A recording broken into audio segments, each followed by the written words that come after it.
Everything about her it's just different. Hindi na siya yung kagaya ng dating Emma. Muki! Tama na! Muki! Tama na! Muki! Hindi ka na makakalapit sa pamangkin ko. Grounded ako? Sige na! Pasok! Pwede mo pa rin gawin lahat ng mga gusto mong gawin. Tingin ko ito na yung tamang panahon para magkaharap kami ulit ni Jade. Gusto nila i-book yung bar para sa isang event. Hindi mo pa rin nahanap si Emma? I'm sorry. Hindi pa kasi ako nakakuha ng lead eh. Jade, Hayaan mo na muna yung bata. kasalanan ko kung bakit siya nagkakaganyan. Leticia, anong ginagawa mo dito? Kung kailan kailangan ko ng kakampi, tinrider mo ko. Iniwan? Sinasabi mo, Jade? Pero hindi mo naman pala kayang panindigan ng pangako. Olive!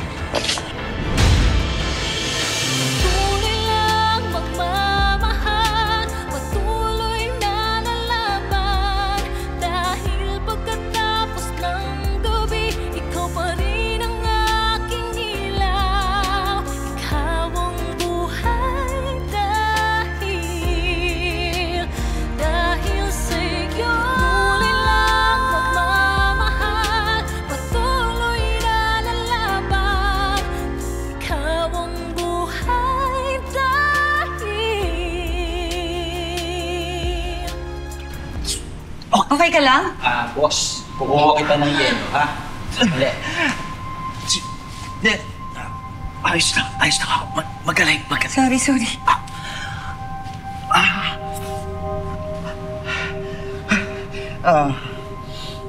Siguro, bukas na lang natin ituloy.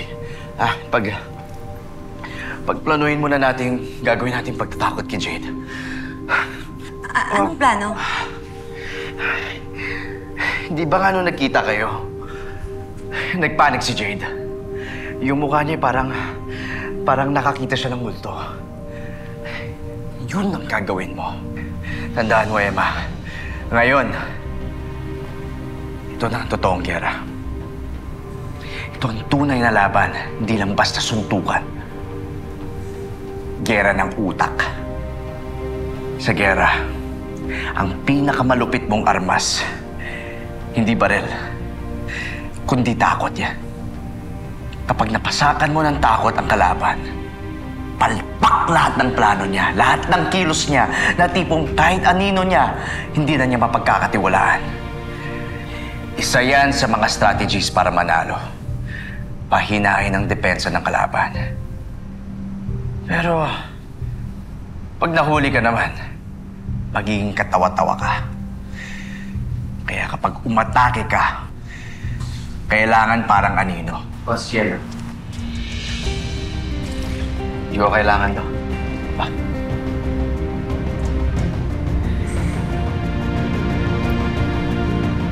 Alam ko na kung anong gagawin ko para hindi ako mahuli ni Jade. Good.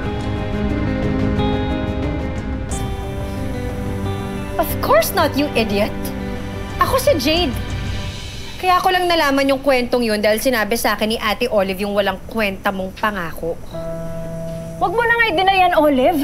Secret code natin yan para hindi ako malito sa inyo ni Jade pag nakausap ko siya. I say back to back, soul to soul. And you say never apart.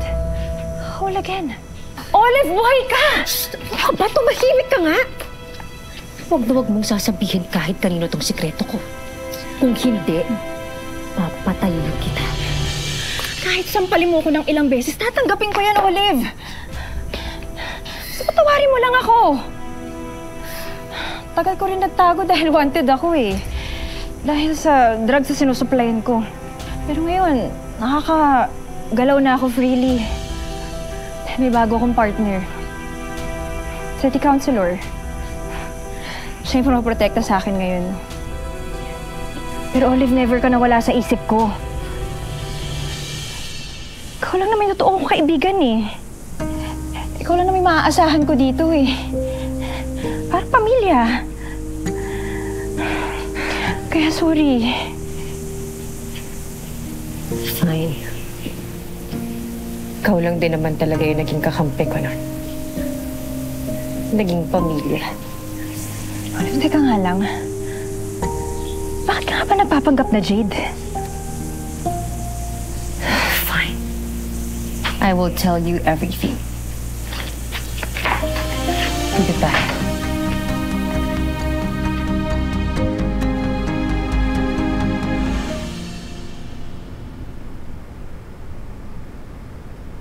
So yun lang naman ang mga nangyari sa buhay ko habang wala ka. Disaster. After disaster.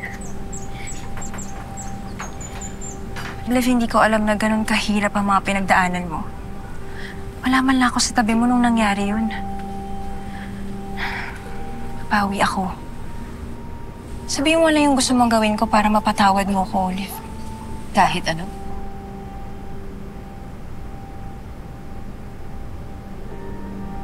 Sige. I'll take your offer on that. Hanapin mo si Emma. Yun lang. Ganun kadali. Madali lang yun. Marami akong connections.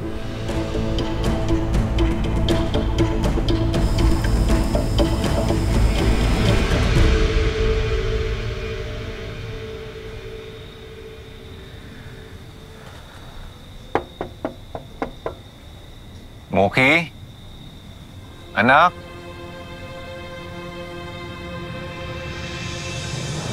Anak, kanina ka pa hindi kumakain ah. Baka magkasakit ka. Hindi ako gutom at ayaw din kitang makausap. Pwede ba? Baka sakaling magutom ka, anak. Nandito lang yung pagkain mo sa labas. Fine, bahala ka kung anong gusto mo gawin.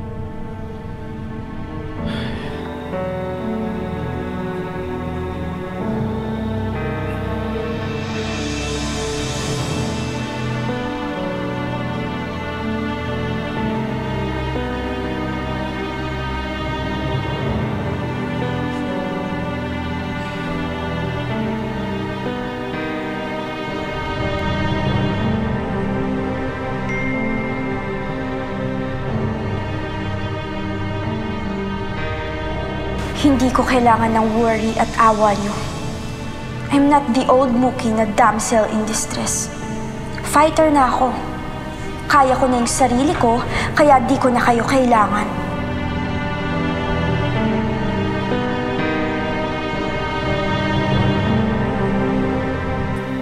Oh, ayan na. Susubuan pa kita. Ano ba naman? Okay na ako. Sapa. Ay, kausapin ko si Danilo. Ako din naman kasi. Kutsi, Viro. Danilo. Lloyda, salamat ah. Kamusta? Uy, Kumakain na Kutsi, Viro. Sige. Upo kayo, upo. Ulit. Eto na nga. Ano tong nasagap ko? Naku, Danilo ha. Yung tampuhan nyo ni Muki, wag mong hayaang lumala. Diba? Kayo na naman meron ng isa't isa. Yun na nga eh. Pero nandiyan naman si Jade para pumagitna sa amin ni Muki. Para magkaayos kami dalawa. Mukhang pinalitan na talaga ni Jade yung trono ni Emma sa buhay mo, no? Wala naman talagang papalit kay Emma eh. Kung binalikan sana kami ng anak niya, wala sanang problema. Bebe, ako kakausap. Talaga? Hindi naman natin alam talaga kung ano nangyari. Malay mo, nadisgrasya siya. Tapos, nagka-amnesia. Di ba? Oo. Kaya huwag ka mawala ng pag-asa. Tabi.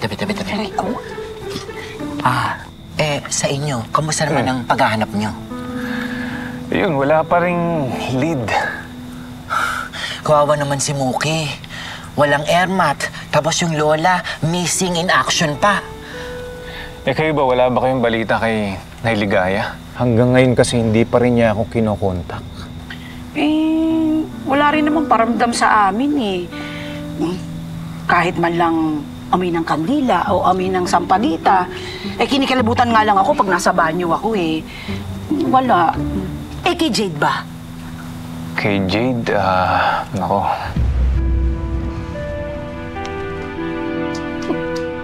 Panginoon, tulungan niyo po ako makawala dito. Parang awa niyo na po. Ano yun? Narinig niyo yun? Oo, ako rin.